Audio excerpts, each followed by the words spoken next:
My full name is Margaret Fenerty Teresa Schumann, and I'm in the class of 2017. Apparently, I had only one priority in life when I was a child, and that was to eat.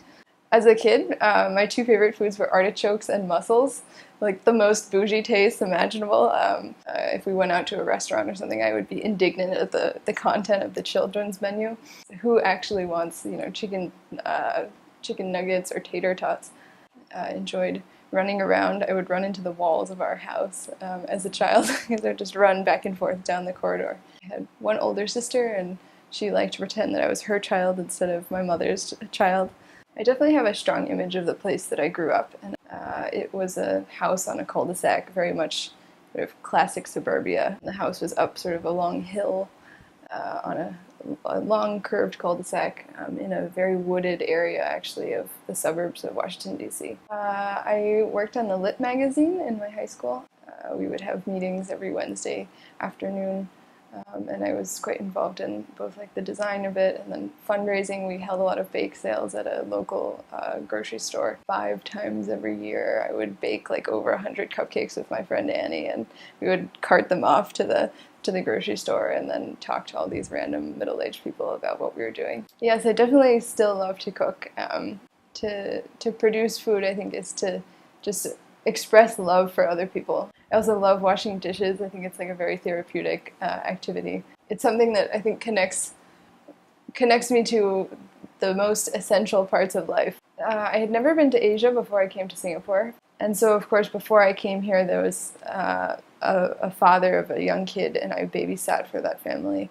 And he was like, "You should not go to Singapore." And honestly, I think it was that he was worried that I couldn't like experiment with pot or something that's considered integral to the American college experience.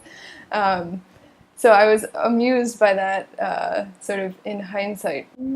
I love West Coast Park. There's the concrete bank that goes into the water, and I find it amazing that we actually live so close to the sea. And of course, West Coast Park doesn't really feel like the beach or something like that, but there's an incredible calm that comes from just sitting by something that you know is so vast, like the ocean.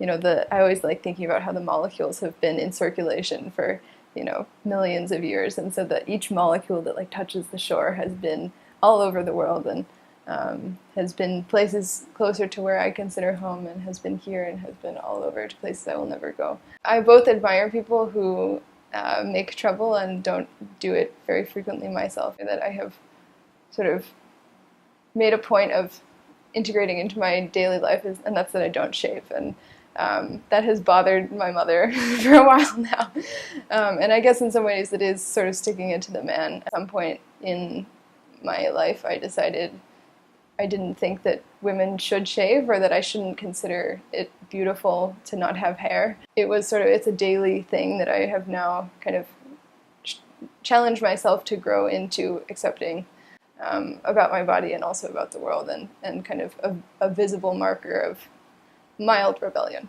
This woman that he read of in Japan who is a DJ, and she's 80 years old, and that sounds like the most amazing thing ever. So I hope that I do something somewhat unexpected.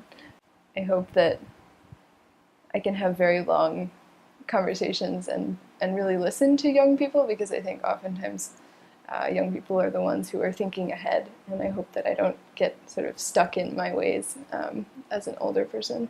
Oma, my grandmother, is an incredibly rebellious person, and I hope that I have as much grit, or maybe not quite as much, but a lot of grit when I'm her age.